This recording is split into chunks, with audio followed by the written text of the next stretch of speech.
Good evening. This is Daily News from Addis Standard, broadcasting from Addis Ababa. Today is Monday, February 2nd, 2026. Here are the top stories we're following tonight. Protesters demand renewed Ethiopian immigration at Israel's Knesset. Thousands of demonstrators gathered outside Israel's Knesset on Sunday, calling on the government to resume and fund the immigration of around 10,000 relatives of Israelis of Ethiopian descent. Organizers say immigration from Ethiopia has been halted despite ongoing violence and instability, particularly linked to the conflict in Tigray. Protesters urged authorities to reallocate funds and fast-track the relocation of family members whose conditions continue to deteriorate.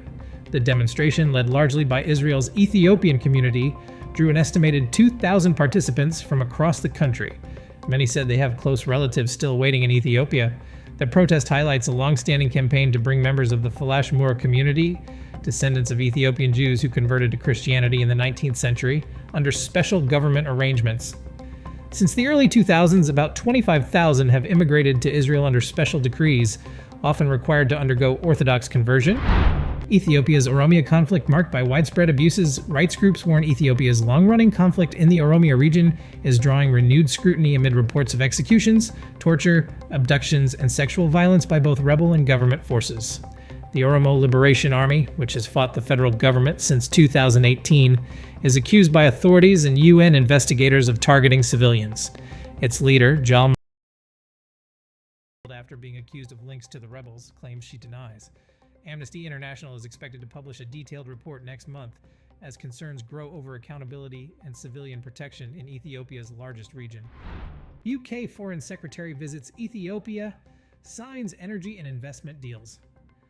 British Foreign Secretary Yvette Cooper visited Addis Ababa on Saturday, meeting Prime Minister Abiy Ahmed and Foreign Minister Gideon Timotheos. During the visit, Ethiopia and the UK signed agreements on energy and investment cooperation, including two major power transmission projects, Herso to Asia 400 kilovolts and Dagobur to Kabridahar 132 kilovolts, aimed at strengthening the country's power network. The talks also addressed regional peace, security, and job creation initiatives to curb irregular migration from the Horn of Africa. Cooper's visit follows recent high-level engagements with China, Germany, Japan, and the US, and reflects the UK's increased focus on Ethiopia amid evolving regional dynamics. Meanwhile, the UK Foreign Office issued expanded travel warnings, advising against travel to Tigray, Amhara, and Gambela regions, and restricting access near borders with Eritrea, Sudan, South Sudan, Kenya, and Somalia due to ongoing security threats. The visit underscores Ethiopia's ongoing engagement with international partners for infrastructure, investment, and regional stability, despite escalating security concerns. Kenya-Ethiopia hold talks after Mudavadi's call with Egypt. Kenya's Prime Cabinet Secretary and Foreign Minister Musalia Mudavadi held bilateral talks in Addis Ababa with Ethiopia's Foreign Minister Gideon Timotheos on February 1st, focusing on strengthening economic cooperation, trade, investment, and regional peace in the Horn of Africa. The visit followed a phone call between Mudavadi and Egypt's Foreign Minister Badr Abdelati, who emphasized deepening Kenya-Egypt ties, expanding economic cooperation, and coordination on Nile Basin projects.